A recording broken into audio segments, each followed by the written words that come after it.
ਲੜੀਵਾਰ ਚੱਲ ਰਹੀ ਇਤਿਹਾਸ ਦੀ ਵਿਚਾਰ ਨਾਲ ਜੁੜਨ ਵਾਸਤੇ ਆਪ ਸਮੂਹ ਸੰਗਤ ਇੱਕ ਵਾਰ ਰਸਨਾ ਤੋਂ ਉਚਾਰਨ ਕਰਿਓ। ਸਾਰੇ ਆਖਿਓ ਜੀ ਸਤਨਾਮ ਵਾਹਿਗੁਰੂ ਸਾਹਿਬ ਜੀ। ਅੰਕ ਵਸਾਏ ਸੀਸ ਕਰੇ ਤੇਰਾ, ਸੋਗਤ ਮਸਤਕ ਨੰਦ ਕਨੇਰਾ। ਕਵੀ ਸੰਤੋਖ ਸਿੰਘ ਜੀ ਆਖਦੇ ਨੇ, ਕਹਿੰਦੇ ਕਿ ਮਹਿਤਾ ਕਲਿਆਣ ਦਾਸ ਜੀ ਨੇ ਗੁਰੂ ਨਾਨਕ ਸਾਹਿਬ ਮਹਾਰਾਜ ਨੂੰ ਇੱਕ ਦਿਨ ਬੜੇ ਪਿਆਰ ਦੇ ਨਾਲ ਆਪਣੇ ਕੋਲ ਬਿਠਾਇਆ, ਉਹਨਾਂ ਦੇ ਸਿਰ ਦੇ ਉੱਪਰ ਹੱਥ ਫੇਰਿਆ, ਪਿਆਰ ਕੀਤਾ ਹੈ, ਬੜੇ ਪ੍ਰਸੰਨ ਹੋਏ ਅਤੇ ਆਨੰਦ ਪ੍ਰਾਪਤ ਕੀਤਾ ਹੈ।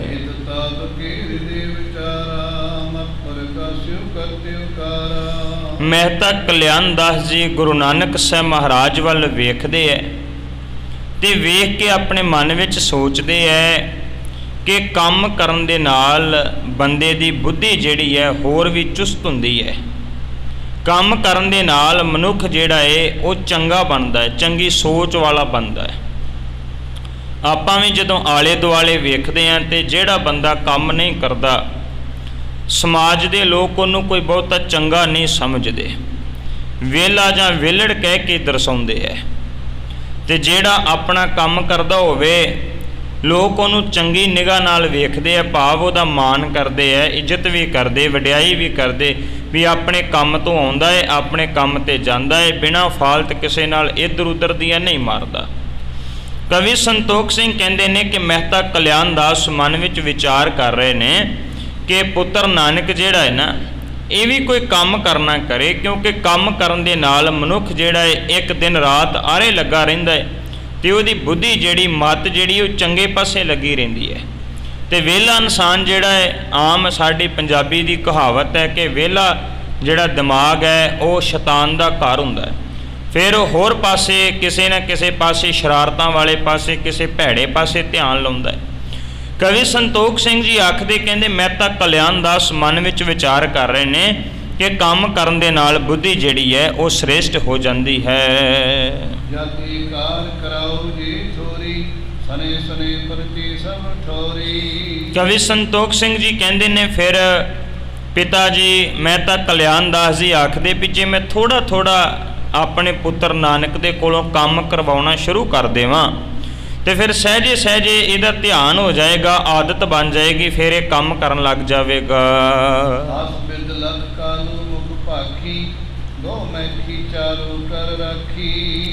ਕਵੀ ਸੰਤੋਖ ਸਿੰਘ ਜੀ ਕਹਿੰਦੇ ਨੇ ਕਿ ਫਿਰ ਮਹਿਤਾ ਕਲਿਆਣ ਦਾਸ ਜੀ ਨੇ ਆਖਿਆ, ਪੁੱਤਰ ਜੀ ਨਾਨਕ ਇੱਦਾਂ ਕਰਿਆ ਕਰਕੇ ਜੇ ਹੋਰ ਕੋਈ ਕੰਮ ਨਹੀਂ ਹੈ ਤੇ ਫਿਰ ਤੂੰ ਆਪਣੇ ਪਰਿਵਾਰ ਦੇ ਵਿੱਚ ਜਿਹੜੀਆਂ ਮੱਝੀਆਂ ਉਹਨਾਂ ਨੂੰ ਜਾ ਕੇ ਉਹਨਾਂ ਦੀ ਦੇਖਭਾਲ ਕਰ ਲਿਆ ਕਰ, ਉਹਨਾਂ ਨੂੰ ਥੋੜ੍ਹਾ ਜਿਹਾ ਸਾਂਭਿਆ ਕਰ। ਭਾਵੇਂ ਕਿ ਗੁਰੂ ਨਾਨਕ ਸਾਹਿਬ ਮਹਾਰਾਜ ਜੀ ਦੇ ਪਿਤਾ ਸਤਿਕਾਰਯੋਗ ਮਹਿਤਾ ਕਲਿਆਣ ਦਾਸ ਜੀ ਨੇ ਇੱਕ ਮੱਝਾਂ ਨੂੰ ਚਾਰਨ ਵਾਸਤੇ, ਸਾਂਭਣ ਵਾਸਤੇ ਇੱਕ ਨੌਕਰ ਵੀ ਰੱਖਿਆ ਹੋਇਆ, ਪਰ ਫਿਰ ਵੀ ਪਿਤਾ ਜੀ ਕਹਿੰਦੇ ਕਿ ਤੂੰ ਨਾਲ ਜਾ ਕੇ ਥੋੜ੍ਹੀ ਜਿਹੀ ਦੇਖਭਾਲ ਆਪ ਕਰਿਆ ਕਰ। ਇੱਕ ਆਤਮਜ ਸਮਝੇ ਹਮਰੇ ਧਾਮੋ, ਕੇ ਬਿਦ ਸਰੇ ਕਰੇ ਬਿਨ ਕਾਮੋ। ਫਿਰ ਪਿਤਾ ਜੀ ਆਖਦੇ, ਕਹਿੰਦੇ ਪੁੱਤਰ ਦੇਖ ਤੂੰ ਸਾਡਾ ਇੱਕੋ ਇੱਕ ਪੁੱਤਰ ਹੈ ਤੇ ਕੰਮ ਕੀਤੇ ਤੋਂ ਬਿਨਾਂ ਤੇ ਸਰਨਾ ਨਹੀਂ, ਕੰਮ ਕੀਤੇ ਤੋਂ ਬਿਨਾਂ ਕਿਵੇਂ ਗੁਜ਼ਾਰਾ ਹੋਵੇਗਾ, ਇਸ ਕਰਕੇ ਕੰਮ ਕਰਨਾ ਸਾਡੇ ਵਾਸਤੇ ਅਤੀ ਜ਼ਰੂਰੀ ਹੈ।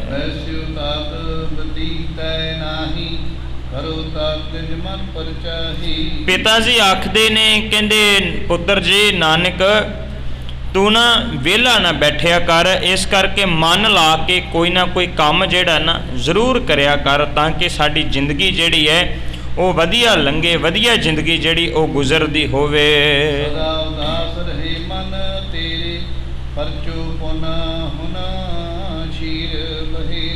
ਕਵੀ ਸੰਤੋਖ ਸਿੰਘ ਜੀ ਆਖਦੇ, ਕਹਿੰਦੇ ਪਿਤਾ ਜੀ ਕਹਿੰਦੇ ਨੇ ਪੁੱਤਰਾ ਵਿਹਲਾ ਬੈਠਾ ਉਦਾਸ ਵੀ ਹੋਇਆ ਰਹਿਣਾ, ਇਸ ਕਰਕੇ ਇੱਕ ਤੇ ਕੰਮ ਕਰੇਗਾ ਤੇ ਮਨ ਦੀ ਉਦਾਸੀ ਜਿਹੜੀ ਹੈ ਉਹ ਦੂਰ ਹੋ ਜਾਵੇਗੀ ਤੇ ਨਾਲੇ ਤੇਰਾ ਧਿਆਨ ਲੱਗਾ ਰਿਹਾ ਕਰੇਗਾ ਕਿਸੇ ਨਾ ਕਿਸੇ ਚੀਜ਼ ਵਿੱਚ, ਤੇਰਾ ਧਿਆਨ ਲੱਗਣ ਕਰਕੇ ਨਾਲੇ ਤੂੰ ਕੰਮ ਕਰਿਆ ਕਰੇਗਾ, ਨਾਲੇ ਫਿਰ ਮੱਝਾਂ ਨੂੰ ਸਾਂਭਣ ਕਰਕੇ ਵਧੀਆ ਦੁੱਧ ਜਿਹੜਾ ਏ ਉਹ ਵੀ ਆਪਾਂ ਸਾਰਿਆਂ ਨੂੰ ਪ੍ਰਾਪਤ ਹੋਵੇਗਾ।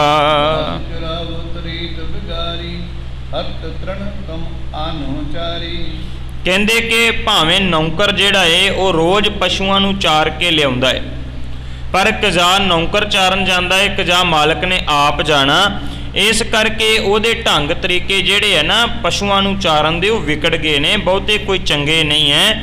ਇਸ ਕਰਕੇ ਮੈਂ ਚਾਹੁੰਦਾ ਵੀ ਤੂੰ ਆਪ ਜਾਇਆ ਕਰ ਨਾਲ ਪਸ਼ੂਆਂ ਨੂੰ ਚਾਰਨ ਵਾਸਤੇ, ਨਾਲੇ ਵਧੀਆ ਘਾਹ ਜਿਹੜਾ ਹੈ ਉਹ ਚਾਰ ਕੇ ਲਿਆਇਆ ਕਰ ਪਸ਼ੂਆਂ ਨੂੰ। ਜੋ ਪ੍ਰੀਤ ਜੋ ਕਰਤ ਦੁਲਾਰਾ, ਸੁਨ ਸ੍ਰੀ ਨਾਨਕ ਭੀ ਅਨੁਸਾਰਾ। ਜਦੋਂ ਮਹਿਤਾ ਕਲਿਆਣ ਦਾਸ ਜੀ ਨੇ ਬੜੇ ਲਾਡ ਦੇ ਨਾਲ, ਬੜੇ ਪਿਆਰ ਦੇ ਨਾਲ ਇਹ ਗੱਲ ਆਪਣੇ ਪੁੱਤਰ ਨਾਨਕ ਜੀ ਨੂੰ ਕਹੀ ਹੈ ਕਿ ਤੂੰ ਇਹ ਵਾਲਾ ਕੰਮ ਕਰਿਆ ਕਰ, ਤੇ ਉਸ ਵਕਤ ਗੁਰੂ ਨਾਨਕ ਸਾਹਿਬ ਮਹਾਰਾਜ ਜੀ ਅੱਗੋਂ ਫਰਮਾਉਂਦੇ ਹਨ, ਕਹੇ ਪਿਤਾ ਜੀ ਭੋਰ ਸਦਾਓ, ਤੁਮ ਰਜਾਈ ਤੇ ਚਾਰ ਲਿਆਓ। ਕਵੀ ਸੰਤੋਖ ਸਿੰਘ ਜੀ ਕਹਿੰਦੇ ਫਿਰ ਅੱਗੋਂ ਗੁਰੂ ਨਾਨਕ ਸਾਹਿਬ ਮਹਾਰਾਜ ਕਹਿੰਦੇ ਨੇ, ਕਹਿੰਦੇ ਪਿਤਾ ਜੀ ਜਿਵੇਂ ਆਪ ਜੀ ਦੀ ਇੱਛਾ ਹੋਵੇ, ਤੁਸੀਂ ਕਹੋਗੇ ਮੈਂ ਸਵੇਰ ਤੋਂ ਹੀ ਜਾਵਾਂਗਾ ਪਸ਼ੂਆਂ ਨੂੰ ਚਾਰਨ ਵਾਸਤੇ ਤੇ ਚਾਰ ਕੇ ਤੇ ਲੈ ਕੇ ਆਇਆ ਕਰਾਂਗਾ ਆਪ ਜੀ ਦੀ ਮਰਜ਼ੀ ਦੇ ਅਨੁਸਾਰ। ਰੈਨ ਵਿਖੇ ਪਰਸ ਹੋਏ, ਜਿੰਦਾ ਸੰਤੇ ਬੰਦ ਵਿਗੋਏ। ਇੱਦਾਂ ਆ ਕੇ ਤੇ ਸਾਰਾ ਪਰਿਵਾਰ ਜਿਹੜਾ ਹੈ ਉਹ ਰਾਤ ਨੂੰ ਸੌਂ ਗਿਆ ਹੈ। ਗੁਰੂ ਨਾਨਕ ਸਾਹਿਬ ਮਹਾਰਾਜ ਵੀ ਲੇਟ ਗਏ ਹਨ। ਉਹ ਗੁਰੂ ਨਾਨਕ ਸਾਹਿਬ ਮਹਾਰਾਜ ਜਿਹੜੇ ਲੋਕਾਂ ਦੇ ਬੰਧਨ ਕੱਟਣ ਵਾਸਤੇ ਸੰਸਾਰ ਤੇ ਆਏ ਸੀ, ਰਾਤ ਪਈ ਹੈ ਤੇ ਸਾਰੇ ਆਰਾਮ ਕਰ ਰਹੇ ਹਨ। ਨਾਨਕ ਹਰ ਦੋ ਅਣੋ ਦੇ ਜਾਗੇ, ਗੋ ਮੈਂ ਖੀਚਾਰ ਨੈਣ ਰਾਗੇ। ਫਿਰ ਜਦੋਂ ਅਗਲਾ ਦਿਨ ਚੜਿਆ, ਸਵੇਰ ਚੜੀ, ਗੁਰੂ ਨਾਨਕ ਸਾਹਿਬ ਮਹਾਰਾਜ ਉੱਠੇ ਨੇ, ਪਰਿਵਾਰ ਦੇ ਬਾਕੀ ਜੀ ਜਿਹੜੇ ਆ ਉਹ ਵੀ ਜਾਗੇ ਨੇ, ਤੇ ਹੁਣ ਜਾਗਣ ਤੋਂ ਬਾਅਦ ਬੜੇ ਪਿਆਰ ਦੇ ਨਾਲ ਗੁਰੂ ਨਾਨਕ ਸਾਹਿਬ ਮਹਾਰਾਜ ਮੱਝੀਆਂ ਨੂੰ ਲੈ ਕੇ ਤੁਰੇ ਹਨ।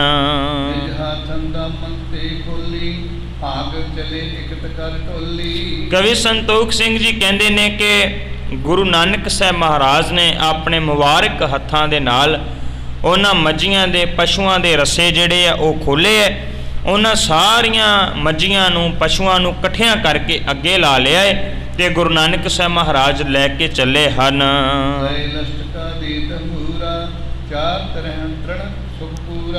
ਕਵੀ ਸੰਤੋਖ ਸਿੰਘ ਕਹਿੰਦੇ ਨੇ ਕਿ ਮਗਰ ਮਗਰ ਗੁਰੂ ਬਾਬਾ ਗੁਰੂ ਨਾਨਕ ਸਾਹਿਬ ਮਹਾਰਾਜ ਹੱਥ ਵਿੱਚ ਸੋਟੀ ਫੜੀ ਹੋਈ ਹੈ, ਉਹਨਾਂ ਨੂੰ ਹਿੱਕਦਿਆਂ ਨਾਲੇ ਉਹਨਾਂ ਨੂੰ ਡਾਂਟਦਿਆਂ ਹੋਇਆਂ ਘਾਹ ਚਾਰਦਿਆਂ ਗੁਰੂ ਨਾਨਕ ਸਾਹਿਬ ਮਹਾਰਾਜ ਪਸ਼ੂਆਂ ਨੂੰ ਲਈ ਜਾ ਰਹੇ ਹਨ।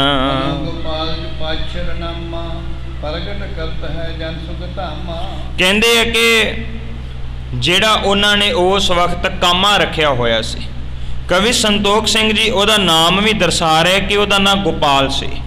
ਇੱਦਾਂ ਕਰਕੇ ਉਹ ਵੀ ਨਾਲ ਹੈ। ਗੁਰੂ ਨਾਨਕ ਸਾਹਿਬ ਮਹਾਰਾਜ ਤੇ ਉਹ ਦੋਵੇਂ ਜਿਹੜੇ ਹਨ ਉਹਨਾਂ ਨੂੰ ਪਸ਼ੂਆਂ ਨੂੰ ਮੱਝਾਂ ਨੂੰ ਚਾਰਨ ਵਾਸਤੇ ਗਏ ਹਨ।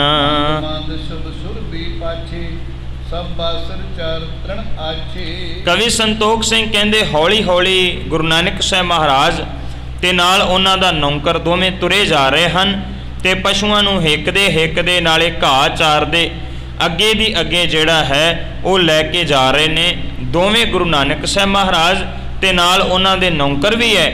ਤੇ ਸਤਿਗੁਰੂ ਸਾਹਿਬ ਇੱਦਾਂ ਕਰਕੇ ਅੱਜ ਪਹਿਲੇ ਦਿਨ ਪਿਤਾ ਜੀ ਦੇ ਕਹੇ ਅਨੁਸਾਰ ਪਸ਼ੂ ਜਿਹੜੇ ਹਨ ਉਹਨਾਂ ਨੂੰ ਚਾਰਨ ਵਾਸਤੇ ਬਾਹਰ ਜਿੱਥੇ ਜੰਗਲ ਦੇ ਵਿੱਚ ਬੀਆਬਾਨ ਬੇਲੇ ਦੇ ਵਿੱਚ ਲੈ ਕੇ ਗਏ ਹਨ।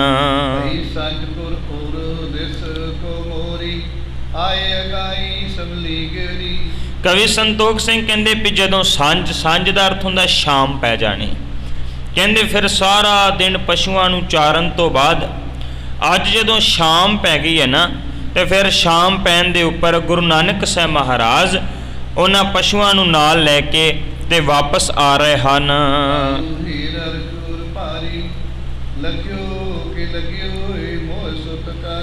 ਕਹਿੰਦੇ ਕਿ ਅੱਜ ਮਹਿਤਾ ਕਲਿਆਣ ਦਾਸ ਪਿਤਾ ਜੀ ਨੇ ਵੇਖਿਆ, ਬੜਾ ਪ੍ਰਸੰਨ ਹੋਇਆ ਕਿ ਮੇਰਾ ਪੁੱਤਰ ਅੱਜ ਕਿਸੇ ਕੰਮ ਦੇ ਉੱਪਰ ਲੱਗ ਗਿਆ ਹੈ।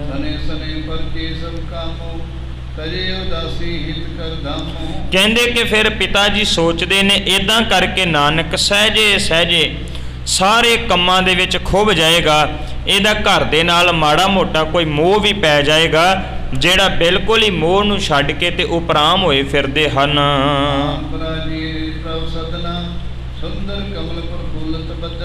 ਇੱਦਾਂ ਕਰਕੇ ਗੁਰੂ ਨਾਨਕ ਸਾਹਿਬ ਮਹਾਰਾਜ ਜੀ ਦਾ ਸੁੰਦਰ ਮੁਖੜਾ ਹੈ, ਕਮਲਾ ਵਰਗਾ ਗੁਰੂ ਸਾਹਿਬ ਜੀ ਆਪਣੇ ਘਰ ਦੇ ਵਿੱਚ ਆਣ ਕੇ ਸ਼ਾਮ ਦੇ ਵਕਤ ਟਿਕੇ ਹਨ।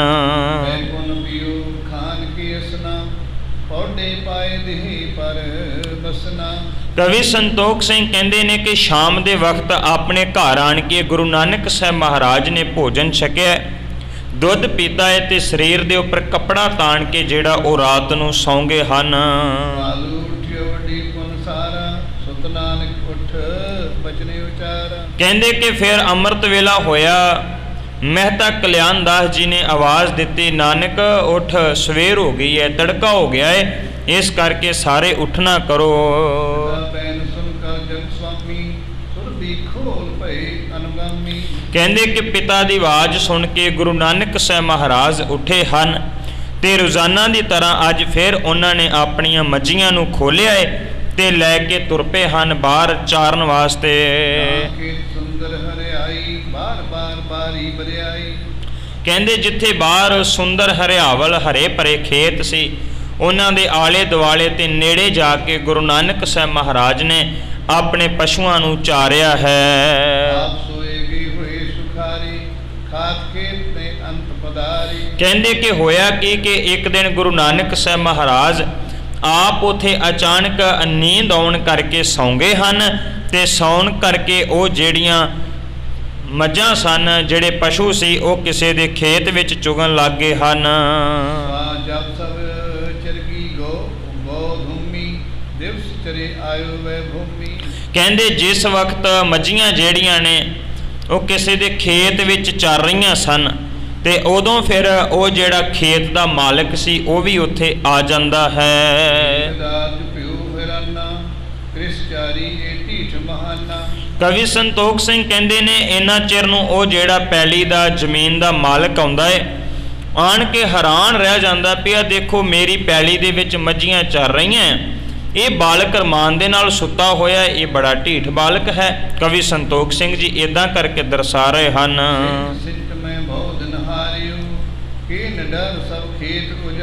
ਕਹਿੰਦੇ ਕਿ ਉਹ ਖੇਤ ਦਾ ਮਾਲਕ ਆਪਣੇ ਮਨ ਵਿੱਚ ਵਿਚਾਰ ਕਰ ਰਿਹਾ ਵੀ ਪਾਣੀ ਦੀ ਬੂੰਦ ਦੇ ਕੇ ਮੈਂ ਮਸਾਂ ਇਸ ਪੈਲੀ ਨੂੰ, ਫਸਲ ਨੂੰ ਜਿਹੜਾ ਹਰਿਆ ਭਰਿਆ ਬਣਾਇਆ, ਮਸਾਂ ਤਿਆਰ ਕੀਤਾ ਹੈ ਤੇ ਇਹਨੇ ਕਿੰਨਾ ਬੇਖੌਫ ਹੋ ਕੇ ਮੇਰੇ ਇਸ ਖੇਤ ਨੂੰ ਉਜਾੜ ਦੇਣਾ ਕੀਤਾ ਹੈ। ਆਏ ਗਾਏ ਰਹੀ ਵਿੱਚ ਬੈਸੀ ਲਾਕਿਨ ਹੂੰ ਬਿਨ ਖਸਮੀ ਜੈਸੀ। ਕਹਿਣ ਲੱਗੇ ਕਵੀ ਸੰਤੋਖ ਸਿੰਘ ਜੀ ਦਰਸਾ ਰਹੇ ਨੇ, ਕਹਿੰਦੇ ਫਿਰ ਉਸ ਵਕਤ ਜਦੋਂ ਉਹ ਜਿਹੜੀਆਂ ਮੱਝੀਆਂ ਹਨ ਉਹ ਕਿਸੇ ਦੇ ਖੇਤ ਵਿੱਚ ਵੜ ਗਈਆਂ, ਉਹਨਾਂ ਨੇ ਖਾ ਕੇ ਸਾਰਾ ਖੇਤ ਜਿਹੜਾ ਉਹਨੂੰ ਉਜਾੜ ਦਿੱਤਾ।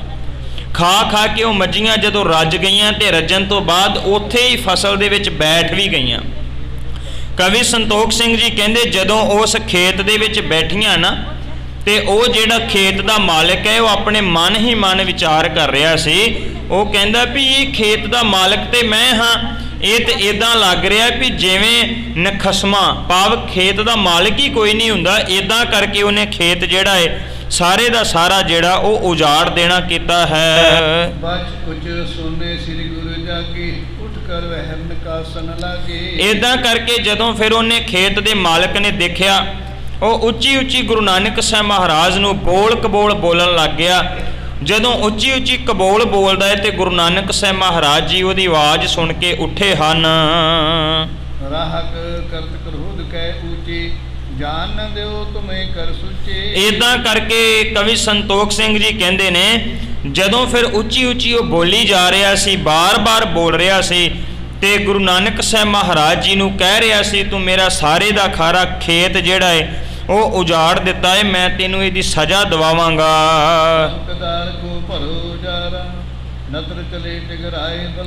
ਕਹਿਣ ਲੱਗੇ ਕਿ ਸਾਰਾ ਉਜੜਿਆ ਹੋਇਆ ਖੇਤ ਜਿਹੜਾ ਹੈ ਉਹ ਦੇਖ ਕੇ ਕਹਿੰਦਾ ਕਿ ਮੈਂ ਤੇਰੇ ਕੋਲੋਂ ਇਹਦਾ ਹਰਜਾਨਾ ਭਰਾਉਣਾ ਹੈ ਤੇ ਜਦੋਂ ਹਰਜਾਨਾ ਭਰਾਉਣਾ ਹੈ ਉਹਦੇ ਵਾਸਤੇ ਜਿਹੜਾ ਇਲਾਕੇ ਦਾ ਮਾਲਕ ਹੈ ਉਹਦੇ ਕੋਲ ਜਾਣਾ ਪਵੇਗਾ। ਤੇ ਇਲਾਕੇ ਦਾ ਮਾਲਕ ਕੌਣ ਹੈ? ਰਾਏ ਬੁਲਾਰ ਜੀ, ਜਿਹਦੇ ਕੋਲ ਮਹਿਤਾ ਕਲਿਆਣ ਦਾਸ ਜੀ ਜਾ ਕੇ ਪਟਵਾਰੀ ਦੀ ਨੌਕਰੀ ਕਰਦੇ ਹੈ। ਤੇ ਇਦਾਂ ਕਰਕੇ ਫਿਰ ਕਵੀ ਸੰਤੋਖ ਸਿੰਘ ਜੀ ਕਹਿੰਦੇ ਨੇ ਉਹ ਜਿਹੜਾ ਖੇਤ ਦਾ ਮਾਲਕ ਹੈ ਨਾ ਉਹ ਰਾਏ ਬੁਲਾਰ ਵਾਲੇ ਪਾਸੇ ਨੂੰ ਦੌੜਿਆ ਜਾ ਰਿਹਾ ਹੈ। ਰਿਸਪਨ ਸ਼ੇਕ ਵਿਖੀ ਮਤ ਤਾਕੀ। ਕਹਿਣ ਲੱਗੇ ਕਿ ਉਹ ਇਉਂ ਆਖ ਕੇ ਉਹਨੇ ਮੱਝੀਆਂ ਜਿਹੜੀਆਂ ਸੀ ਉਹ ਵੀ ਆਪਣੇ ਅੱਗੇ ਹਿੱਕ ਲੀਆਂ ਤੇ ਅੱਗੇ ਅੱਗੇ ਹਿੱਕ ਕੇ ਤੇ ਤੁਰਿਆ ਜਾ ਰਿਹਾ ਏ।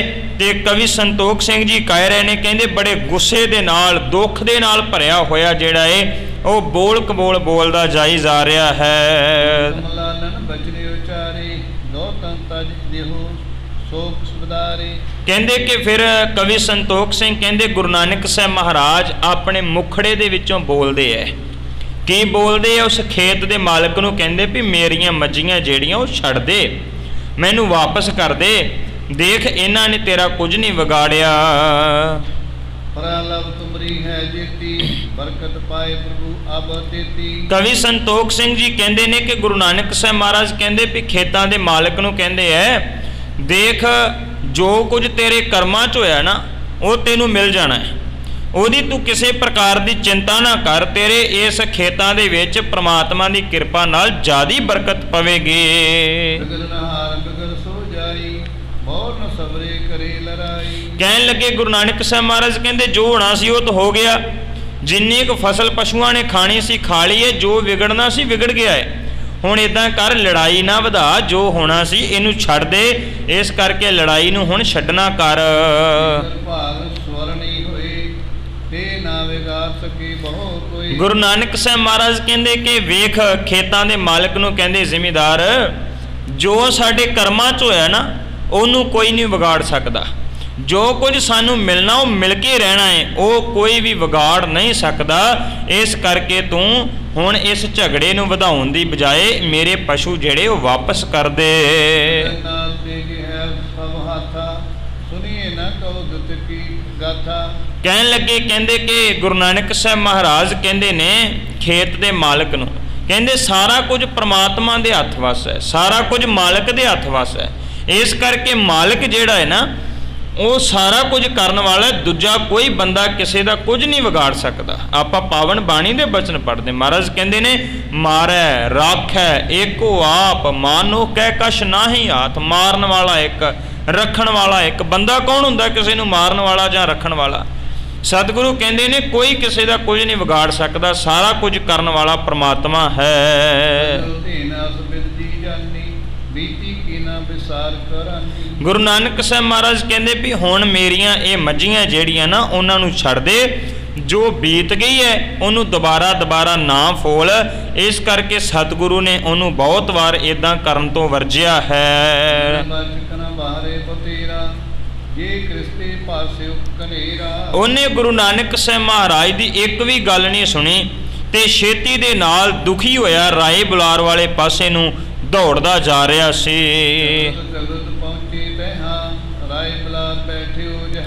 ਇਦਾਂ ਗੁਰੂ ਨਾਨਕ ਸਾਹਿਬ ਮਹਾਰਾਜ ਤੇ ਉਹ ਜਿਹੜਾ ਖੇਤ ਦਾ ਮਾਲਕ ਹੈ ਦੋਵੇਂ ਆਪਸ ਵਿੱਚ ਬੋਲ ਕਬੋਲ ਬੋਲਦਿਆਂ ਸਤਿਗੁਰੂ ਸਮਝਾ ਰਹੇ ਸਨ। ਉਹ ਉੱਚੀ ਬੋਲੀ ਜਾ ਰਿਹਾ ਸੀ।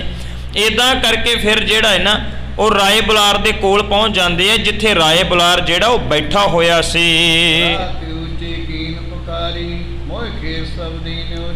ਉੱਚੀ ਸਾਰੀ ਉਹ ਜਿਹੜਾ ਖੇਤ ਦਾ ਮਾਲਕ ਹੈ ਬੋਲਿਆ, ਰਾਏ ਬੁਲਾਰ ਨੂੰ ਸੰਬੋਧਨ ਕਰਕੇ ਕਹਿੰਦਾ, ਹਜ਼ੂਰ ਵੇਖੋ ਇਹਨੇ ਮੇਰਾ ਸਾਰੇ ਦਾ ਸਾਰਾ ਖੇਤ ਉਜਾੜ ਕੇ ਰੱਖ ਦਿੱਤਾ ਹੈ।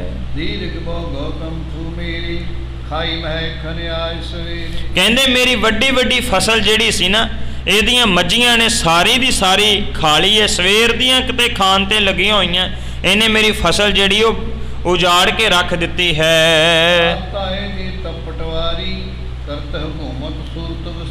ਉਹ ਜਿਹੜਾ ਮਾਲਕ ਹੈ ਜ਼ਮੀਨ ਦਾ ਉਹ ਕਹਿ ਰਿਹਾ ਸੀ, ਕਹਿੰਦਾ ਇਹ ਪਟਵਾਰੀ ਦਾ ਪੁੱਤਰ ਹੈ, ਭਾਵ ਮਹਿਤਾ ਕਲਿਆਣ ਦਾਸ ਜੀ ਦਾ ਪੁੱਤਰ ਹੈ।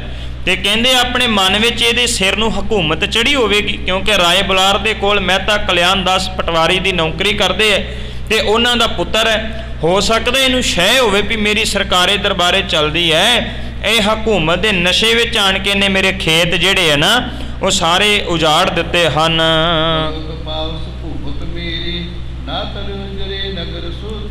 ਕਹਿਣ ਲੱਗਿਆ ਰਾਏ ਬੁਲਾਰ ਨੂੰ, ਕਹਿੰਦਾ ਮੇਰੇ ਉੱਪਰ ਕਿਰਪਾ ਕਰੋ, ਮੇਰੇ ਨਾਲ ਨਿਆਂ ਕਰੋ ਥੋੜਾ ਬਹੁਤਾ, ਮੇਰਾ ਤੇ ਸਾਰਾ ਕੁਝ ਹੀ ਉਜੜ ਗਿਆ, ਮੇਰੀ ਤੇ ਇੱਕੋ ਇੱਕ ਫਸਲ ਸੀ ਉਹ ਵੀ ਬਰਬਾਦ ਹੋ ਗਈ ਹੈ, ਇਸ ਕਰਕੇ ਮੇਰੇ ਨਾਲ ਕੋਈ ਨਿਆਂ ਕਰਨਾ ਕਰੋ। ਰਾਖ ਕੈਸਤ ਪ੍ਰਸਾਸਤ ਗੁਜਰੇ। ਉਹ ਜ਼ਿਮੀਂਦਾਰ ਕਹਿ ਰਿਹਾ, ਕਹਿੰਦਾ ਜੇ ਰੋਜ਼-ਰੋਜ਼ ਇਦਾਂ ਹੀ ਲੋਕਾਂ ਦੀ ਖੇਤੀ ਉਜੜਦੀ ਰਹੇਗੀ ਤਾਂ ਕਿਸਾਨ ਵਿਚਾਰਾ ਕਿਵੇਂ ਸੁਖੀ ਹੋ ਸਕਦਾ ਹੈ। ਅੰਤਰਾਏ ਸੁਰਿਸ ਧਰ ਸੁਰਖਾ ਫੇਰਤ ਬੋਲਿਓ ਮੁਕਤੀ ਪੁਰਖਾ। ਜਦੋਂ ਰਾਏ ਬੁਲਾਰ ਨੇ ਇਹ ਗੱਲ ਸੁਣੀ ਨਾ ਕਿਸਾਨ ਦੀ, ਉਸ ਜ਼ਿਮੀਂਦਾਰ ਦੀ, ਤੇ ਬੜਾ ਕਰੁੱਖਾ ਜਿਹਾ ਹੋ ਕੇ ਬੜੇ ਕਠੋਰ ਸ਼ਬਦਾਂ ਦੇ ਵਿੱਚ ਗੁਰੂ ਨਾਨਕ ਸਾਹਿਬ ਨੂੰ ਬੋਲਿਆ ਹੈ। ਸਭ ਕੋ ਡਰ ਗੁਰ ਦੀਨ ਨਿਵਾਰੇ ਚਾਰਤ ਕੀਤੀ ਸਿਸ ਮਤਵਾਰੇ। ਕਹਿਣ ਲੱਗਿਆ, ਰਾਏ ਬੁਲਾਰ ਆਖਦਾ ਹੈ, ਕਹਿੰਦਾ ਉਹ ਮਤਵਾਲੇ ਭਾਵ ਪਾਗਲ ਬੱਚੇ, ਤੈਨੂੰ ਪਤਾ ਨਹੀਂ ਹੈ ਤੂੰ ਲੋਕਾਂ ਦੀਆਂ ਪੈਲੀਆਂ ਦੇ ਵਿੱਚ ਜਾ ਕੇ ਆਪਣੇ ਪਸ਼ੂ ਚਾਰੀ ਜਾਂਦਾ, ਤੈਨੂੰ ਕਿਸੇ ਦਾ ਕੋਈ ਡਰ ਨਹੀਂ ਹੈ, ਤੈਨੂੰ ਕਿਸੇ ਦਾ ਕੋਈ ਖੌਫ ਨਹੀਂ ਹੈ, ਤੂੰ ਤੇ ਲੋਕਾਂ ਦੀਆਂ ਪੈਲੀਆਂ ਉਜਾੜਨੀਆਂ ਸ਼ੁਰੂ ਕਰ ਦਿੱਤੀਆਂ ਹਨ।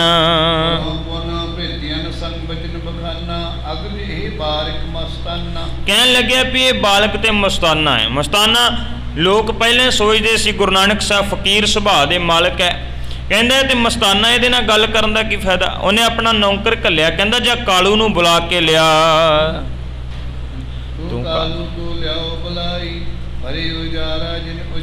ਆਪਣੇ ਨੌਕਰ ਨੂੰ ਕਹਿੰਦਾ ਵੀ ਮੈਂ ਤਾਂ ਕਲਿਆਣਦਾਸ ਨੂੰ ਸੱਦ, ਉਹਦੇ ਕੋਲੋਂ ਇਸ ਕਿਰਸਾਨ ਦਾ ਜਿਹੜਾ ਉਜੜਿਆ ਹੋਇਆ ਖੇਤ ਹੈ ਉਹਦਾ ਹਰਜਾਨਾ ਭਰਾਵਾਂਗੇ।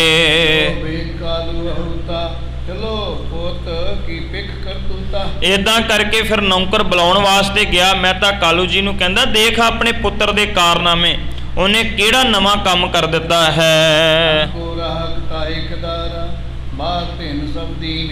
ਨੌਕਰ ਆਖਦਾ, ਮੈਂ ਤਾਂ ਕਲਿਆਣਦਾਸ ਨੂੰ ਕਹਿੰਦਾ, ਦੇਖੋ ਉਹਨੇ ਜਾ ਕੇ ਕਿਸੇ ਕਿਰਸਾਨ ਦੀ ਫਸਲ ਉਜਾੜ ਕੇ ਰੱਖ ਦਿੱਤੀ ਹੈ।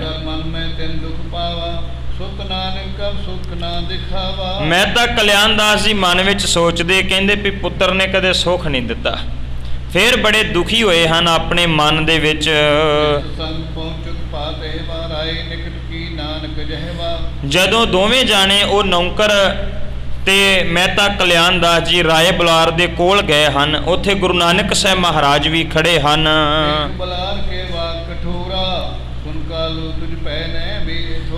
ਕਹਿਣ ਲੱਗੇ, ਫਿਰ ਰਾਏ ਬੁਲਾਰ ਬੜੇ ਕਠੋਰ ਸ਼ਬਦਾਂ ਵਿੱਚ ਬੋਲਦਾ ਹੈ, ਕਹਿੰਦਾ ਸੁਣ ਕਾਲੂ, ਤੈਨੂੰ ਰਤਾ ਮਾਤਰ ਵੀ ਕਿਸੇ ਦਾ ਡਰ ਨਹੀਂ ਹੈ।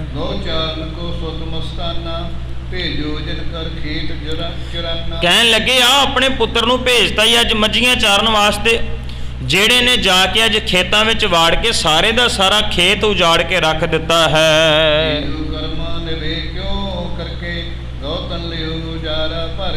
ਕਹਿਣ ਲੱਗੇ, ਕਿਵੇਂ ਕੰਮ ਨਿਭਾਏਗਾ ਜਿਹਨੇ ਇਹ ਖੇਤਾਂ ਦੇ ਵਿੱਚ ਜਾ ਕੇ ਖੇਤਾਂ ਨੂੰ ਹਾਨੀ ਪਹੁੰਚਾ ਦਿੱਤੀ ਹੈ, ਜਿਹਨੇ ਉਜਾੜਾ ਕਰ ਦਿੱਤਾ ਹੈ।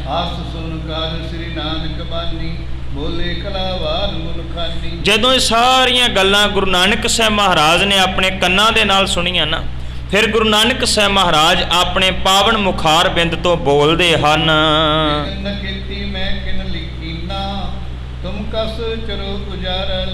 ਸਤਿਗੁਰੂ ਕਹਿੰਦੇ ਨੇ, ਮੈਂ ਤੇ ਕੁਝ ਵੀ ਨਹੀਂ ਕੀਤਾ ਖੇਤੀ ਦੇ ਵਿੱਚ।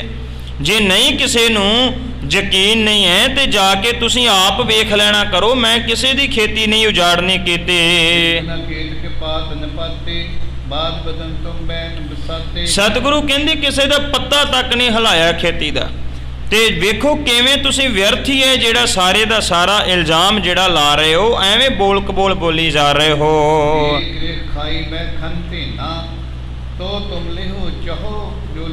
ਸਤਿਗੁਰੂ ਕਹਿੰਦੇ, ਜਾਓ ਇੱਕ ਵਾਰ ਜਾ ਕੇ ਵੇਖ ਆਓ, ਜੇ ਤੁਹਾਡੀ ਖੇਤੀ ਉਜੜੀ ਹੋਵੇਗੀ, ਜੋ ਹਰਜਾਨਾ ਕਹੋਗੇ ਮੈਂ ਭਰਨ ਵਾਸਤੇ ਤਿਆਰ ਹੋਵਾਂਗਾ।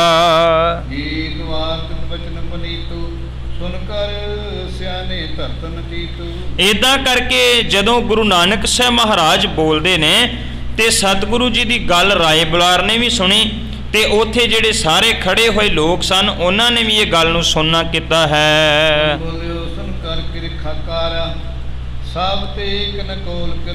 ਤੇ ਉਹ ਕਿਸਾਨ ਫੇਰ ਬੋਲਣ ਲੱਗਿਆ, ਕਹਿੰਦੇ, ਇੱਕ ਵੀ ਨੁੱਕਰ ਸਾਬਤ ਨਹੀਂ ਬਚੀ ਮੇਰੇ ਫਸਲ ਦੀ, ਸਾਰੀ ਫਸਲ ਮੇਰੀ ਜਿਹੜੀ ਉਜਾੜੀ ਗਈ ਹੈ। ਤੇ ਇਹ ਕਹਿ ਰਿਹਾ ਹੈ ਕਿ ਮੈਂ ਕੀਤਾ ਹੀ ਕੁਛ ਨਹੀਂ, ਤੁਸੀਂ ਵੀ ਆਪ ਜਾ ਕੇ ਵੇਖ ਲੈਣਾ ਕਰੋ।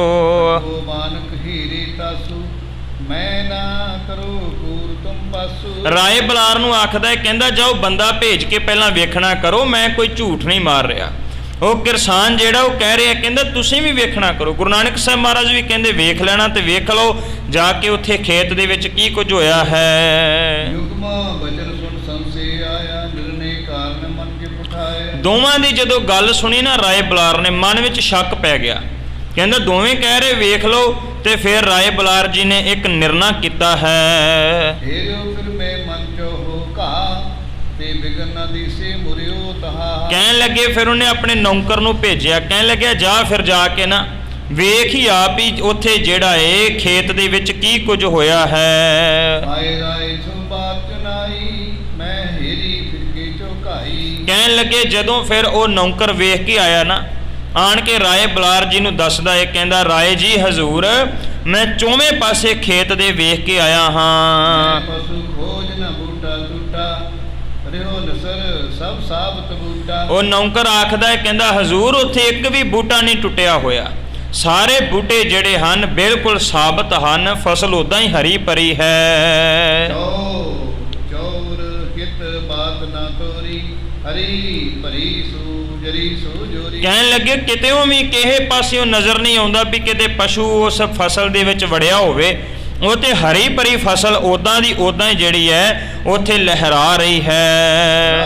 ਝੂਠੇ ਦੇ ਦੁਹਾਈ, ਉਚਿਤ ਦੰਡ ਇਹ ਹੈ ਨਿਰਣਾਈ। ਉਹ ਨੌਕਰ ਆਖਦਾ ਏ, ਕਹਿੰਦਾ ਹਜ਼ੂਰ ਇਹ ਕਿਰਸਾਨ ਝੂਠ ਬੋਲਦਾ ਏ, ਮੇਰੇ ਖਿਆਲ ਅਨੁਸਾਰ ਇਹਨੂੰ ਦੰਡ ਜਿਹੜਾ ਉਹ ਦੇਣਾ ਚਾਹੀਦਾ ਹੈ, ਕਿਉਂਕਿ ਇਹ ਝੂਠਾ ਰੌਲਾ ਪਾ ਰਿਹਾ ਹੈ। ਕਰ ਨਿਰਕ੍ਰਿਕ ਮਨੇ ਬਿਸਮਾਨਾ, ਨਿਜ ਹੀਰਨ ਤੇ ਕੀਨ ਪਿਆਨਾ। ਏਦਾਂ ਜਦੋਂ ਕਿਰਸਾਨ ਨੇ ਸੁਣਿਆ ਤੇ ਬੜਾ ਹੈਰਾਨ ਹੋਇਆ। ਉਹ ਤੁਰੰਤ ਆਪ ਭੱਜ ਉੱਠਾ ਹੈ ਆਪਣੇ ਖੇਤ ਨੂੰ ਵੇਖਣ ਵਾਸਤੇ। ਸਰਸ ਜਹਾਂ ਚੌਪੋਨਾ, ਮਤ ਮਾਰੋ ਜਿਨ ਕੀਨ ਸਮੋਨਾ। ਉਹਨੇ ਵੇਖਿਆ ਚਾਰੇ ਪਾਸੇ ਫਸਲਾਂ ਜਿਹੜੀਆਂ ਹਰੀਆਂ ਭਰੀਆਂ ਸਨ, ਤੇ ਆਪਣੇ ਆਪ ਦੇ ਵਿੱਚ ਫਿਰ ਉਹ ਚੁੱਪ ਹੋ ਗਿਆ ਹੈ। ਸਬਕਦਾਰ ਉਜਰਿਆ ਬਹੀਰੀ, ਜੋ ਗਾਏ ਢਿੱਗ ਲਗੀ ਨਾ ਦੇਰੀ। ਕਹਿਣ ਲੱਗੇ ਫਿਰ ਕਿਰਸਾਨ ਨੂੰ ਸਮਝ ਆ ਗਈ। ਸਮਝ ਕੀ ਆਉਂਦੀ, ਕਹਿੰਦਾ ਖੇਤ ਉਜੜਿਆ ਤੇ ਮੈਂ ਵੇਖਿਆ ਸੀ। ਇਹਨੇ ਗੱਲ ਸਮਝਣ ਦੇ ਵਿੱਚ ਫਿਰ ਕੋਈ ਬਹੁਤੀ ਦੇਰ ਨਾ ਲਾਈ। ਆਵਤ ਲੋਹਰ ਹਰਿਆਵਲ ਭਾਰੀ, ਪਿਓ ਨ ਕਾਰਨ ਜਾਤ ਵਿਚਾਰੀ। ਕਹਿੰਦਾ ਕਿ ਮੇਰੇ ਰਾਏ ਬੁਲਾਰ ਤੱਕ ਪਹੁੰਚਦਿਆਂ ਉਜੜੀ ਹੋਈ ਫਸਲ ਜਿਹੜੀ ਹੈ ਨਾ ਉਹ ਹਰੀ ਭਰੀ ਕਿਵੇਂ ਹੋ ਗਈ। ਫਿਰ ਉਹਦੇ ਕਾਰਨ ਜਿਹੜਾ ਹੈ ਨਾ ਇਹ ਸਮਝ ਵਿੱਚ ਨਹੀਂ ਸੀ ਆ ਰਿਹਾ। ਲਜਤ ਹੋਏ ਨਾ ਗਾ ਢਿੱਗ ਗਾਉ, ਪਰਿਓ ਨਾ ਪ੍ਰਭੂ ਪ੍ਰਭ ਜਾਣਿਓ ਸੁਭਾਉ। ਫਿਰ ਸ਼ਰਮ ਦੇ ਨਾਲ ਮਾਰਿਆ ਹੋਇਆ ਕਿਰਸਾਨ ਜਿਹੜਾ ਹੈ ਨਾ ਰਾਏ ਬੁਲਾਰ ਜੀ ਦੇ ਕੋਲ ਜਾਣ ਦੀ ਬਜਾਏ ਗੁਰੂ ਨਾਨਕ ਸਾਹਿਬ ਮਹਾਰਾਜ ਜੀ ਦੇ ਚਰਨਾਂ ਦੇ ਉੱਪਰ ਡਿੱਗ ਪਿਆ ਹੈ। ਕਰਮ ਤੋਂ ਭਾਗ ਨ ਜਾਗਾ, ਬਿਸਮੇ ਹੋਏ ਖੇਤ ਅਨੁਰਾਗਾ। ਕਹਿਣ ਲੱਗੇ ਵੀ ਫਿਰ ਉਹ ਆਣ ਕੇ ਗੁਰੂ ਨਾਨਕ ਸਾਹਿਬ ਮਹਾਰਾਜ ਨੂੰ ਕਹਿੰਦਾ ਹੈ ਕਿ ਮੇਰੇ ਕੋਲੋਂ ਬੋਲ ਕਬੋਲ ਬੋਲੇ ਗਏ ਹਨ, ਉਹਦੇ ਵਾਸਤੇ ਮੈਨੂੰ ਖਿਮਾ ਕਰ ਦਿਓ। ਗੁਰੂ ਨਾਨਕ ਸਾਹਿਬ ਮਹਾਰਾਜ ਤੇ ਮਹਿਤਾ ਕਲਿਆਣ ਦਾਸ ਇਦਾਂ ਕਰਕੇ ਫਿਰ ਆਪਣੇ ਘਰ ਵਾਲੇ ਪਾਸੇ ਨੂੰ ਤੁਰ ਪਏ ਹਨ। ਖੇਤ ਰਖਵਾਰੋ ਝੂਠਾ, ਜੇ ਤੋ ਮੈਂ ਕੀ ਖੇਤੇ ਮੂਠਾ। ਤੇ ਉਹ ਜਿਹੜਾ ਕਿਰਸਾਨ ਹੈ ਉਹ ਵੀ ਆਪਣਾ ਸਿਰ ਨੀਵਾਂ ਕਰਕੇ ਨਿਉਂਦਾ ਪਾ ਕੇ ਤੇ ਆਪਣੇ ਘਰ ਵਾਲੇ ਪਾਸੇ ਨੂੰ ਤੁਰਿਆ। ਗੁਰੂ ਨਾਨਕ ਸਾਹਿਬ ਮਹਾਰਾਜ ਜੀ ਦਾ ਹੈਰਾਨੀਜਨਕ ਇੱਕ ਕੌਤਕ ਸੀ ਜਿਹੜਾ ਉਸ ਵਕਤ ਤਲਵੰਡੀ ਦੇ ਲੋਕਾਂ ਨੇ ਵੇਖਣਾ ਕੀਤਾ। ਬਾਹਰ ਦੀ ਫਸਲ ਜਿਹੜੀ ਹੈ ਉਹ ਉਜੜੀ ਹੈ, ਨਹੀਂ ਉਜੜੀ ਹੈ ਤੇ ਠੀਕ ਹੋ ਜਾਏਗੀ, ਪਰ ਇੱਕ ਫਸਲ ਦੀ ਗੱਲ ਗੁਰੂ ਨਾਨਕ ਸਾਹਿਬ ਮਹਾਰਾਜ ਨੇ ਹੋਰ ਕੀਤੀ ਹੈ। ਉਹ ਕਿਹੜੀ ਫਸਲ ਹੈ? ਸਤਿਗੁਰੂ ਕਹਿੰਦੇ ਤੇਰੇ ਅੰਦਰ ਵੀ ਉਹ ਫਸਲ ਹੈ, ਕਿਤੇ ਉਹ ਫਸਲ ਨਾ ਉਜੜ ਜਾਵੇ। ਤੇ ਆਪਣੇ ਅੰਦਰ ਵੀ ਇੱਕ ਕਿਰਸਾਨੀ ਕਰਨ ਦਾ ਯਤਨ ਕਰ, ਮਨ ਹਾਲੀ ਕਿਰਸਾਨੀ ਕਰਨੇ, ਸ਼ਰਮ ਪਾਣੀ ਤਨ ਖੇਤ।